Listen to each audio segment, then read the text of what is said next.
James Reed arrived under twilight at the Drossery Research Habitat spaceship terminal, feeling as if every fiber of him trembled with both excitement and dread.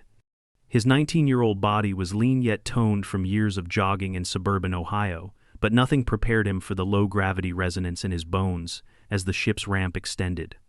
Metallic taste of recycled air filled his mouth as he stepped onto the platform. Other exchange students from species he could barely pronounce waited nearby. One tall Svarian with skin like cracked obsidian glared at him. A small spherical creature with many eyes hissed as James smiled in greeting. He tried to adapt quickly to the cultural differences. At dinner, he attempted using a multi-limbed utensil that twisted itself around his fingers. Laughter followed from a group of Xylari students. He flushed and almost dropped the device. He managed a joke in English that none of them understood and bowed deeply according to Drossery custom. Some nodded politely, some looked confused. He felt awkward but observant and respectful. Orientation lecture began in a grand hall. Beams of artificial sunlight glinted off polished alloy walls. Dozens of species sat in bioadaptive seats that adjusted to appendages, wings, tentacles. The Drossery instructor introduced them to research protocols, the architecture of the habitat base, and mentioned the secured biological specimen held in reinforced containment. James's pulse stuttered at that phrase. He sank into a seat and studied the inscriptions in alien letters carved into the walls.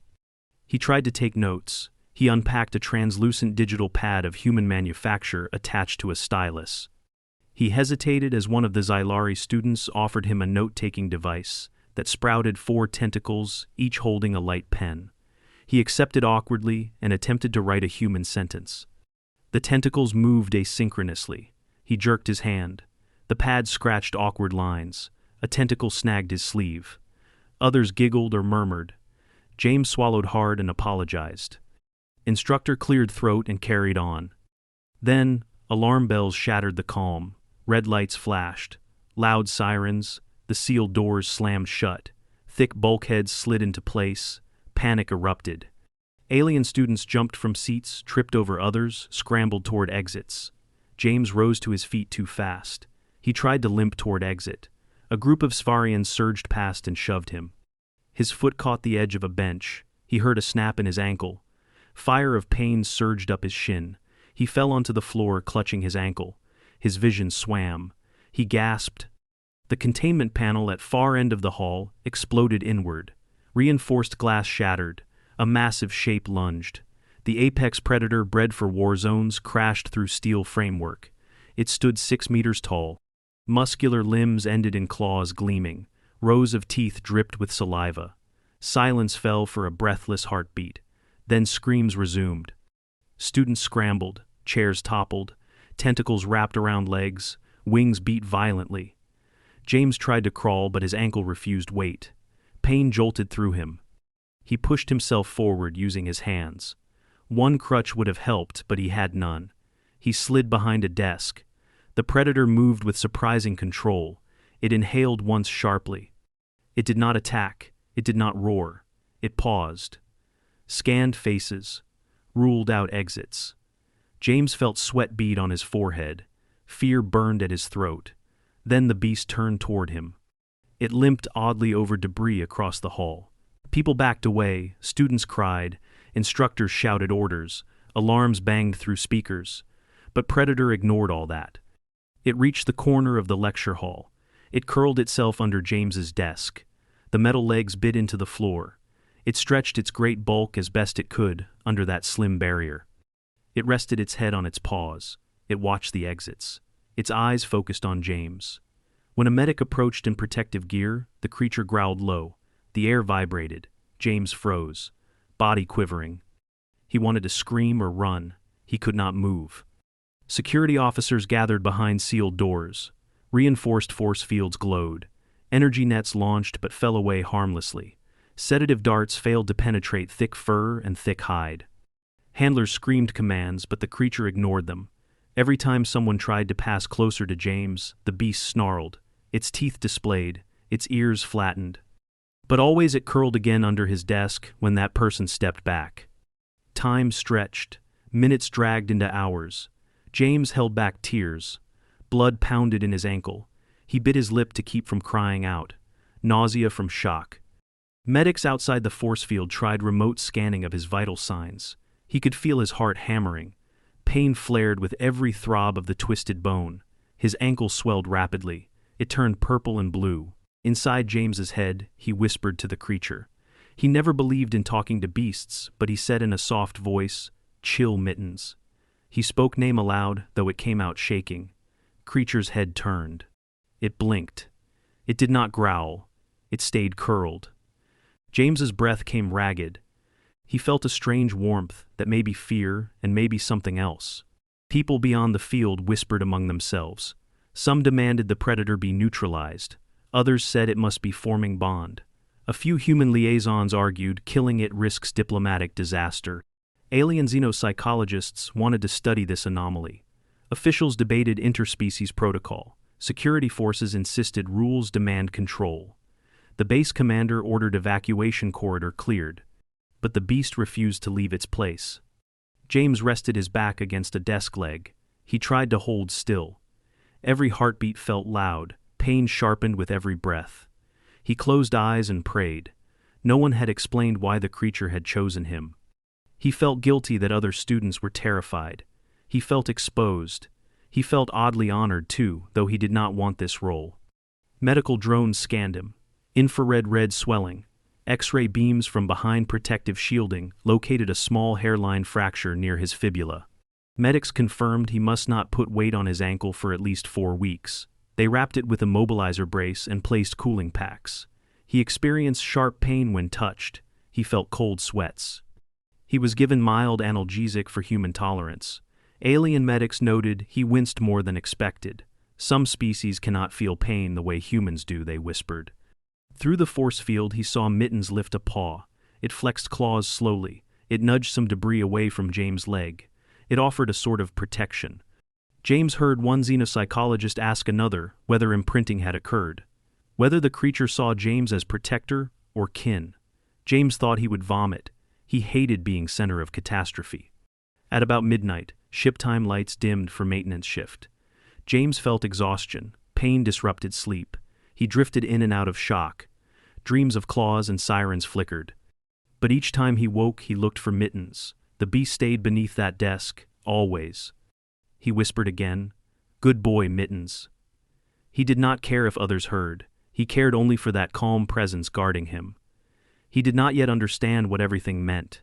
He only knew he could not walk. He only knew he felt less afraid. When James woke, the lights had changed from low emergency red to the soft bluish hue of early habitat morning. Someone had dimmed the sirens. The desk overhead creaked as the massive predator adjusted its position. James tried shifting slightly and immediately regretted it. A stabbing jolt lit up his ankle, forcing a gasp from his throat. Mittens lifted its head. Not all dreams fade upon waking. Some settle in. The pain, the heat, the claustrophobic hum of containment fields, all real. He hadn't imagined the military-grade bioengineered creature curled under his desk like an overgrown dog. It blinked sleepily, then returned its chin to its paws, with a rumbling exhale that could have passed for a sigh. James ran a shaky hand through his hair, now matted with sweat and static from the habitat's recycled air. His tongue felt like sandpaper. How long had it been? A hollow display flickered across the hall. 6:13 habitat time. 32 hours since the breach. Medical drones whirred to life behind the barrier. One of them edged closer, inching just enough to re-scan his leg. Mittens growled, not loud, but pointed. James waved it off weakly. "I'm fine, just back off," he muttered toward the drone. The growl ceased. Someone on the other side must have seen the interaction, because a small crowd reassembled at the far end of the hallway, now behind a fresh energy barrier. He saw diplomats, at least 2 high-ranking Drazari officials in regal plum armor, and a few humans in UN-mandated expeditionary uniforms. One tapped a pad, then a translator speaker chirped to life. "James Reed. We are evaluating safe extraction protocols. Please remain calm." He raised an eyebrow. "Define calm." "We will now attempt a stage 1 verbal engagement with the subject. Your cooperation is appreciated. Do not make sudden movements." B. Define sudden. Mittens flicked one ear lazily. The hallway filled with an artificial scent, likely from a dispersal unit. Sweet, earthy, probably a calming agent tailored for the predator's olfactory sensors. Mittens sniffed once and sneezed violently. The barrier shimmered as its tail smacked the desk leg. Good try, James muttered. A small robotic rover rolled out next, holding what looked like a synthetic meat slab. It beeped. Mittens watched it roll 3 meters, then blinked and turned its head toward James again. Food ignored. Tail flicked twice. The rover reversed in retreat. A gray-skinned alien with fins along its neck, one of the Kavari psychologists spoke next, filtered through the translator. He exhibits non-territorial protective behavior. The pattern is atypical for a Warform 3. There may be misencoded imprinting logic. Another Drazari added, it is showing no signs of predatory stimulation. Yet. And the human is injured. I recommend forceful removal. That drew murmurs. James tensed. A human woman, dark curly hair drawn back in a tight knot, stepped forward. Her voice didn't need a translator. I'm Lieutenant Camille Suarez, Human Expeditionary Mediator. We need to work with the creature's instincts, not against them. He's showing protective imprinting behavior. Any aggression will escalate. James finally spoke up. I'm right here, you know. Heads turned. Suarez blinked, then nodded toward him. Understood. James, do you feel endangered? He glanced at Mittens. It was now licking its forepaw slowly, eyes half-lidded. No, just swollen, tired, and kind of craving toast. That got a snort from somewhere behind the barrier. Pain level? He grimaced. 6 or 7. Sharp. Still no weight bearing. Brace helps. Suarez conferred with a Drazari medic. Another scan was initiated. This time, they projected the results in the air, where James could see. Stable hairline fracture, moderate soft tissue swelling, light bruising, tracking up the ankle. Human standard analgesics listed. A recovery timeline displayed, 5-6 weeks non-load bearing, with assistive support after. Guess I'm not running a marathon, James murmured. We would like to begin phased extraction, Suarez said. You'll remain immobilized on a gurney while the creature follows at a fixed distance. If at any point it grows agitated, the process pauses. Understood? He gave a slow nod. You better have ice packs. 30 minutes later, 2 drones hovered in, projecting a padded gurney with motorized lift. The desk above him retracted into the floor, with a hum some emergency override. Mittens stood immediately, ears pricked, muscles tensed. But when James groaned, the creature looked down at him, then back at the gurney. Chill, Mittens, James said again. I'm not going anywhere scary. With almost comical grace, the predator stepped aside, letting the gurney hover in. James was gently raised and transferred. Cold gel enveloped his leg. An immobilizing shell locked around it, offering support. He hissed once from movement, but said nothing more. When the drones began retreating toward the hallway exit, Mittens followed without hesitation. It paced like a guard dog, eyes flicking to the crowd, tail low but sweeping. The force field shimmered out of the way, step by careful step. The evacuation route took them past a series of observation windows. Behind them, James spotted dozens of researchers watching in silence. Some were scribbling notes, others were recording everything. One group had a betting pool screen visible. He frowned. Am I seriously part of someone's fantasy creature bonding league? Mittens growled. Several researchers jumped. Suarez walked beside the gurney. The good news is, you'll be moved to Recovery Room 7. The creature, Mittens, was it? Will have access to an adjacent observation chamber. James grunted. Not a nickname I thought would stick. They entered a climate-controlled medical wing. One room had been cleared and reinforced. Extra-wide doors. Titanium restraints removed. A padded mat now lined the side wall. James was transferred to a proper med bed. Mittens curled beside the wall. When the door slid shut, the creature made a sound not unlike a heavy yawn, then dozed. Suarez remained. She scanned the monitors. You did well, James. It's rare to see that kind of instinctual de-escalation. He rubbed his face. Instinctual? I twisted my ankle, and a murder beast decided I'm its roommate. She smiled faintly. Even so, we have 3 departments trying to classify the relationship: empathic imprinting, trauma bonding, environmental transference. James cut her off. Can someone get me toast now? Suarez laughed. Coming right up. As she left, Mittens raised its head briefly, as if sensing her exit. Then it returned to watching James, body still, eyes half closed but alert. The pain medication began to kick in. James let himself breathe fully for the first time in what felt like days. The room hummed with soft medical tones. Outside, diplomatic arguments continued in hushed tones and bureaucratic panic. Inside, he slept, guarded by a war creature, bred for devastation, who now snored softly at his side. By the end of the 3rd week, James had developed a deeply personal hatred for the phrase non-load-bearing.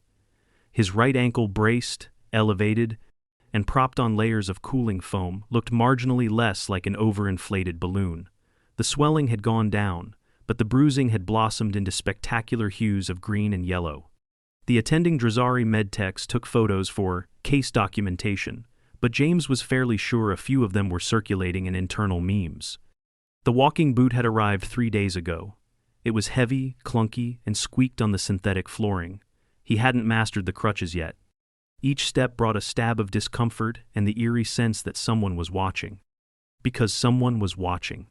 Mittens, the 6-meter apex predator, still camped in the adjacent medical bay, now retrofitted with padded flooring, enrichment tools, and a reinforced observation window that Mittens ignored completely. The predator's attention stayed fixed unwavering on James. Every morning, the creature would greet him by pressing its massive skull to the transparent wall. A slow exhale fogged the surface. If James didn't wave or say something, it would emit a low whine until acknowledged. He'd once tried to ignore it while brushing his teeth. The whining turned into scratching. Thick claws. Titanium wall. Not ideal. Since then, he'd learned to say, "Morning, Mittens," as soon as he woke up. It had become a ritual. Of course, rituals didn't stop the bureaucratic tsunami that followed. His recovery room now doubled as a diplomatic war room. Dozens of species had representatives cycling in and out. The humans came in clean uniforms, faces tense but familiar. The Drazari exuded formal control, often speaking in layered phrases that made James's head hurt. Others, tall eel-like creatures, glittering crystalline forms, even one that communicated through light pulses, arrived to witness the human imprint anomaly, as the event had been labeled. And of course, they all had opinions. The Xylari ambassador, translucent-skinned with curling antennae, sat across from James on day 22. It is unnatural. This being was bred for annihilation. And now it snuggles? James sighed. I wouldn't call it snuggling, more like brooding in my general direction. You named it, the ambassador accused. It's easier than yelling, "Hey, terrifying predator thing." The translator beeped awkwardly. A moment later, one of the medtechs knocked on the wall. James, you ready for your assisted mobility trial? He nodded and began the process of getting out of bed, something that still took an embarrassing amount of effort. First, he swung his good leg off the side. Then he eased the booted ankle down with both hands, bracing for the dull throb that always followed. Finally, with a grunt, he hauled himself upright and grabbed the crutches. The Xylari ambassador winced. You are still healing. Humans heal slowly, he said. It's not ideal. But yeah, still in week 3. Mittens stirred in the adjacent chamber. The moment James moved, so did the creature, stepping closer, watching his gait. A soft growl escaped when he stumbled slightly. A medtech immediately stopped the session. He's not threatening me, James assured them. He just doesn't like the limp. The diplomatic council noted this with increasing concern. By week 4, the walking trial was extended to 20 meters. James, flushed with effort and stiff from disuse, managed it. He rested against the wall, breathing hard. Mittens dropped a piece of plastic tubing in front of the viewing panel. James squinted. Is that my old brace? It was. The creature had apparently taken to collecting items from the medbay. Someone joked it was building a shrine. No one laughed. Meanwhile, the interspecies committee fractured into 3 camps. One wanted Mittens euthanized before its programming failed. Another argued for total isolation and life study. The third, the smallest, proposed a groundbreaking initiative, a pilot empathy program based on what James had unintentionally triggered. It was Lieutenant Suarez who brought him the proposal. She entered quietly, tablet in hand, expression tight. "They want you to stay, James, as a liaison." He blinked. "A liaison for what? I twisted my ankle and now I have a predator roommate." "They're calling it the Reed Protocol," she said, not quite smiling. "Empathic integration via accidental human contact." "That sounds made up." "It is, but it got you a bigger room." James leaned back against the medbed and rubbed his temples. "Why me?" "Because you're here, and because it didn't kill you." He glanced at the observation wall. Mittens was snoring loudly. One hind leg kicked periodically, probably dreaming of chasing Drazari security drones. Suarez softened. "You're not obligated. If you return to Earth, we'll take every precaution. Relocation. Memory barriers for the creature, if needed." James looked down at his ankle. Still sore, still healing. The boot rubbed awkwardly against his calf. He'd come here for school. For alien philosophy classes and zero-gravity fencing tournaments. Not to become a case study, not to be bonded to a genetically engineered murder beast with abandonment issues. And yet, when Mittens had first found him, he hadn't run, he hadn't lashed out, he'd simply curled up beside him. Like James's injury somehow made him safe. "Can I think about it?" he asked. Suarez nodded. "Take your time, no pressure." Later that evening, James sat alone, leg propped up, a tablet in hand. He skimmed the logs. Dozens of recorded interactions. His own vitals. The creature's cortisol levels. Behavioral markers shifting every time James spoke. His voice. That's all it had taken. "Chill, Mittens," he said softly again. The creature stirred, then dropped something else into the viewing panel tray. This time, it was a chair leg chewed, slightly singed, and very obviously broken. James stared at it. Then looked up. "Mittens, buddy, we've talked about gifts." The predator thumped its tail once. A purr-like sound rumbled from deep within its chest. James sighed. "Fine, I'll stay. But I want a real chair." By week 6, James was officially upgraded to weight-bearing as tolerated. The walking boot came off for light exercises. The crutches were retired to a corner, replaced by a single cane that made him feel roughly 80 years old. He was still stiff, still sore, but upright. And now, fully mobile, James had a new problem: privacy. Wherever he went, Mittens followed. Initially, it had been confined to the habitat's medical wing, but the new arrangement, one he reluctantly signed after 5 straight days of committee briefings, allowed supervised mobility across designated zones. This meant anywhere James went for classes, briefings, or food, the genetically engineered apex predator lumbered behind like a living tank in slow motion. Despite the name's enduring absurdity, no one called it anything but Mittens now, not the Drazari, not the humans. Not even the panicked Aeroth librarian who had to be gently removed from under a table during Mittens's first visit to the academic wing. "He's not hunting," James had to shout more than once. "He's just curious." It wasn't helping. Mittens remained an anomaly. One with armor, thick hide, massive talons, and a psychological profile that should have read "lethal on contact." Instead, it tracked James like a duckling, imprinting on the first warm body it saw. The security logs were now filled with footage of it, sitting quietly outside lecture rooms, waiting, watching, and on more than one occasion, napping. James was in Intro to Xenodiplomatic Ethics when the latest incident occurred. Professor Var, an 8-legged arthropod who used scent puffs to lecture, was mid-rant on the dangers of species-assumed intent when the floor shook subtly. Mittens had curled up in the hallway, directly against the door, blocking half the corridor. A knock came 5 minutes later. Then 3 humans from security peeked in. "James," one said, "we're going to need you to get him to move." James closed his eyes. Again? This made the 12th time in a week. He stepped into the hallway and nudged the side of the creature's massive snout with the tip of his cane. "Mittens, buddy, you're scaring the janitor again." The eye opened, It blinked slowly. "Come on, let's go." With the same lumbering grace as always, Mittens rose and followed him like an overgrown, slightly radioactive golden retriever. Back in his room, James collapsed onto the padded bench near the window. The legs still flared with pain after long walks, but he no longer winced. He'd earned this limp fair and square. The creature settled across from him, curling into its now custom sleeping pit, lined with temperature-controlled gel packs and shredded steel cable. It seemed to find comforting. A chirp sounded from the wall panel. James tapped it. Lieutenant Suarez appeared on the screen. Tomorrow's presentations moved forward. Council wants the full analysis before the Kavari delegates leave. James groaned. So I have to explain again how I accidentally became a biological safe zone? Suarez smiled faintly. You're more than a safe zone. You're a behavioral keystone. I'm a guy who twisted his ankle and said chill at the right time. Semantics. They'd tried to explain it. Imprinting triggered by vulnerability, the predator's latent empathy modules misfiring, possible neural cross-association with trauma responses. But in the end, none of it quite captured the absurdity. James had been the wrong place at the right time, with a fractured bone and a calm voice.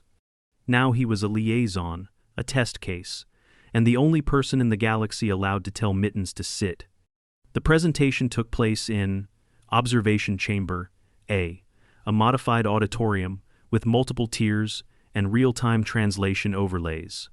Species representatives packed into every seat, watching James as if he might explode or start barking orders. He cleared his throat and started with a photo of his ankle on the big screen. Bruised, ugly. This is where it started. Several attendees winced, one crystalline being let out a sound like glass breaking. James continued. I was left behind in the evacuation. I was injured. The Warform 3 breached containment, approached, and chose to stay near me. He flipped to a video of Mittens curling under the desk. Now, 6 weeks later, he has developed consistent, non-aggressive behaviors. He tracks my emotional states, responds to commands, and has not shown violent tendencies outside defensive posturing. A xylary bureaucrat waved a tentacle. But what is your scientific conclusion, Mr. Reed? James glanced at the screen. Mittens, watching remotely, flicked an ear. He thought for a long moment. I don't know, he said finally. Maybe this is about comfort, about imprinting. Maybe it's an evolutionary fluke. Or maybe, and I know this sounds stupid, maybe the most dangerous thing in the galaxy just wanted someone to not be afraid of him. Silence stretched. Then a ripple of color flashed through the delegates, a sign of contemplative approval in many cultures. Later, Suarez joined him by the hallway windows. Well said. He shrugged. I winged it. You ready for the next phase? He looked at her. Which is? You'll be traveling to the central station, with him, as a proof of concept. James stared. Mittens in public transit? Private shuttle, full escort. It's a test run for the empathy program. You'll be the face. Face of what, exactly? Peace, she said. Odd, terrifying peace. The morning of departure, James packed a single bag. Medkit, spare boot, snacks. Mittens had already shredded one alloy bench in nervous energy, pacing beside the shuttle ramp. The medics checked his leg one final time, still healing, still tender, but solid. Mittens thudded beside him as he walked the final stretch. As the ramp extended, the creature paused, letting James go first. That was new. Inside, the shuttle was quiet. Reinforced, yes. Monitored, always. But still peaceful. Mittens curled near his seat and gave a deep exhale. James leaned back, stretched his leg, and glanced at the creature now dozing beside him. Good boy. The ship lifted off. Not to Earth. Not yet. But to something stranger. The next step in a galaxy where, sometimes, the only thing between terror and trust is a limp and a quiet voice. And maybe a really stupid name like Mittens.